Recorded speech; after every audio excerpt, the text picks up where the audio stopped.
Welcome to Kinza fairy tales, जहां हर कहानी दिल को छू जाती है। अगर आप भी अपने नाम की वीडियो बनाना चाहते हो तो कमेंट में अपना नाम मेंशन कर दो।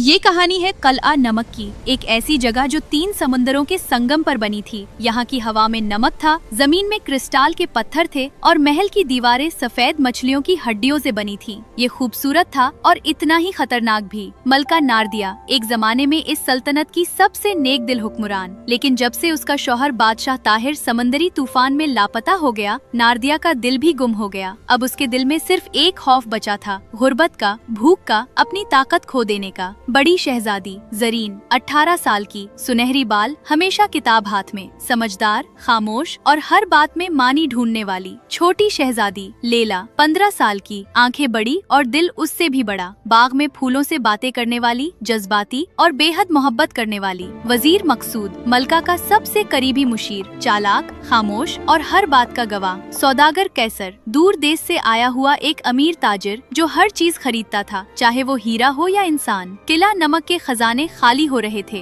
3 साल से बारिश न हुई थी, किसान रोट गए, फौजियों की तनख्वाह रुक गई और मुल्हका सल्तनतों ने सरहद पर फौज खड़ी कर दी थी। मलका नारदिया जानती थी कि अगर अगले 6 माह में खजाना न भरा तो सल्तनत खत्म हो जाएगी। इसी दौरान सौदागर कैसर आया। वो एक पुरस्रार आदमी था, सियाह लिबास, सफेद दाढ़ी और आंखों में एक अजीब सी ठंडक। उसने मलका के सामने सोने की ईंटें रखी और कहा, मैं आपकी सल्तनत बचा सकता हूँ, एक शर्त पर। मलका ने पूछा, क्या शर्त? कैसर मुस्कुराया, आपकी दोनों बेटियां बड़ी मेरे बेटे से ब्याह दे और छोटी मेरे महल में काम करे। बदले में आपको इतना सोना मिलेगा कि 7 सल्तनतें चलाई जा सके। मलका का दिल डूबा, लेकिन फिर उसने खजाने के खाली कमरे सोचे, भूखे बच्चे, टूटी दीवारें, दुश्मन फौजें सोचे और उसका दिल पत्थर हो गया। वो रात बहुत सर्द थी। महल के सबसे ऊंचे मीनार में, जहाँ सितारे भी नहीं पहुँचते, मलका नारदिया एक दस्तावेज पर दस्तखत कर रही थी और उस दस्तावेज का मतलब था कि उसकी दोनों बेटियां आज के बाद उसकी नहीं रहेंगी। कलम की स्याही अभी खुश्क भी न हुई थी कि बाहर से एक चीख आई। ये चीख छोटी शहजादी लैला की थी। उसने दरवाजे के पीछे छुपकर सब सुन लिया था, अपनी माँ की आवाज, सौदागर की हंसी और वो खौफनाक जुमला जो मलका ने कहा था, दोनों लड़कियां कल सुबह तैयार हों, ये सौदा पक्का है। शहजादी लैला भागना चाहती थी, लेकिन उसके कदम पत्थर हो चुके थे, क्योंकि वो माँ जिसने उसे सोने से पहले किस्से सुनाए थे, आज उसे फरोख्त कर चुकी थी। वो रात जब लैला ने सब सुन लिया, अगली सुबह शहजादी जरीन को भी पता चल गया। दोनों बहनें इकट्ठी रोएं। हम माँ से बात जरीन करेंगे, वो ने कहा, समझेंगी। हम माँ से बात करेंगे, वो समझेंगी। शहजादी लैला ने कहा, नहीं जरीन, माँ ने पहले ही फैसला कर लिया है। उनकी आंखों में मैंने देखा, वो हमें नहीं देख रही थी, वो सोना देख रही थी। शहजादी जरीन मलका के पास गई, बहुत समझाने की कोशिश की। अम्मी, कोई और रास्ता होगा, मैं खुद काम करूँगी, हम दोनों महल बेच देंगे, लेकिन ये न करें। मलका नारदिया ने एक लम्हा रुकी और फिर बोली, तुम नहीं समझती बच्ची, अगर सल्तनत डूबी तो हम भी डूबेंगे और तब तुम्हारी कोई कदर नहीं होगी। कम से कम अब सोने में जा रही हो। ये जुमला शहजादी जरीन के दिल में हथौड़े की तरह लगा। वजीर मकसूद ने देखा, सब देखा, लेकिन खामोश रहा। वो जानता था कि ये फैसला गलत है, लेकिन उसे अपनी कुर्सी प्यारी थी। अगली सुबह गाड़ी आई, सियाह घोड़े, चमकदार पहिए, कैसर के आदमी दरवाजे पर खड़े थे। शहजादी लैला ने एक बार पीछे मुड़कर देखा। मलका खिड़की पर थी, लेकिन उसने नजरें फेर ली। कैसर का किला दूर पहाड़ों के पीछे था, लोहे की दीवारें, हमेशा धुआं उठता हुआ और एक अजीब सी खामोशी जो कानों में चपती थी। शहजादी जरीन की शादी कैसर के बेटे फराज से हो गई, लेकिन फराज एक कमजोर, डरपोक नौजवान निकला जो अपने बाप के सामने एक लफ्ज न बोल सकता था। और शहजादी लैला, वो मुलाजिम नहीं थी, वो कैदी थी। उसे एक तारीक कमरे में रखा गया, सोना साफ करने का काम दिया गया और जब उसने एहतजाज किया तो कैसर ने हंसते हुए कहा, तुम्हारी माँ ने तुम्हें बेचा था बच्ची, बेची हुई चीज शिकायत नहीं करती। शहजादी लैला ने आंसू पिए और दिल में कुछ पकाने लगी, लेकिन असल धोखा अभी बाकी था। एक रात शहजादी लैला को पता चला कि वजीर मकसूद,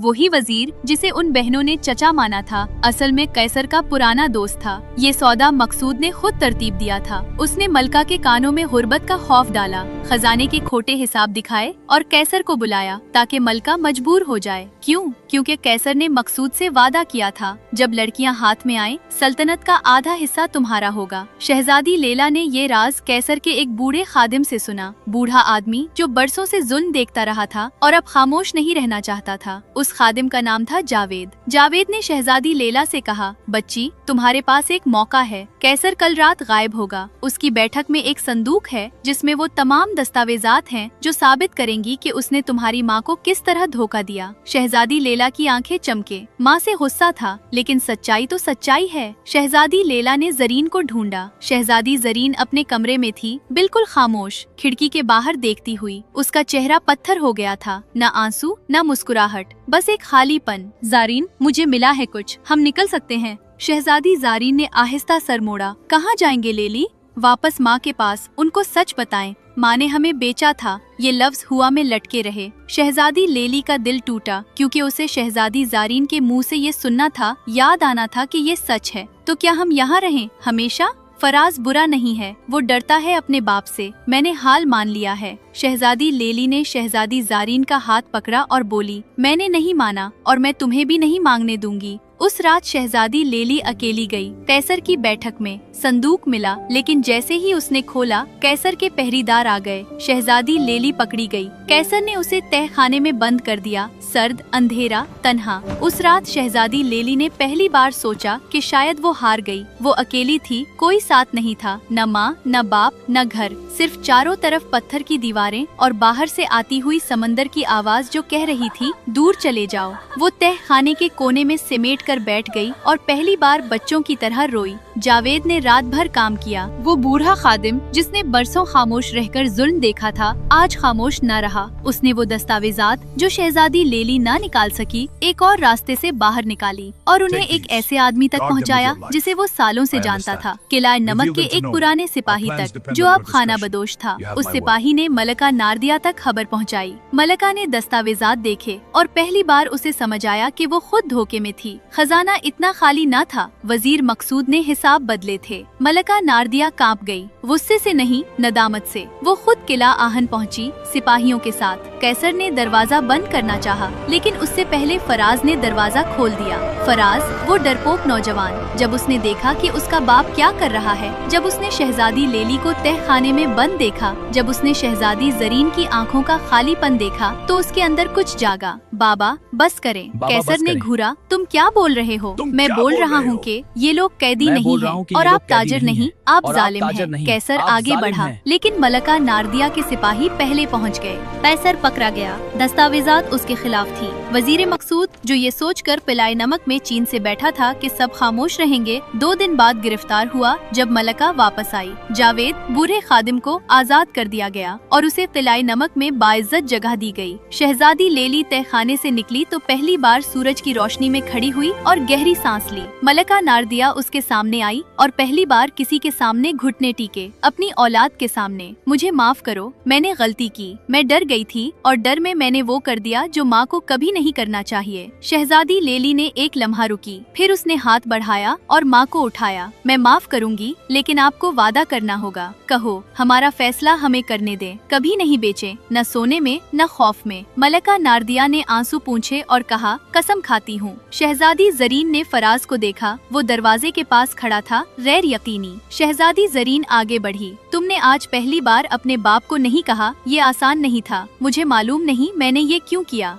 मैं बताती हूँ, क्योंकि तुम में शराफत थी, बस उसे बाहर निकलने की जरूरत थी। तिला आहन बंद कर दिया गया। कैसर की दौलत सल्तनत में तकसीम हुई, खजाना भरा, इस बार इंसाफ से। और शहजादी लेली, जिसने कभी तहखाने में हार मानी थी, एक दिन सल्तनत की नई मुशीर बनी। इसलिए नहीं कि वो शहजादी थी, बल्कि इसलिए कि उसने जुल्म के सामने झुकने से इनकार किया था। माँ वो होती है जो बच्चों को दुनिया के हाथों में दे, लेकिन दुनिया के हाथों नहीं बेचती। और बेटी वो होती है जो टूट कर भी उठती है, इसलिए नहीं कि कोई देख रहा हो, बल्कि इसलिए कि वो जानती है इसकी कदर का तायुन वो खुद करेगी, कोई सौदागर नहीं।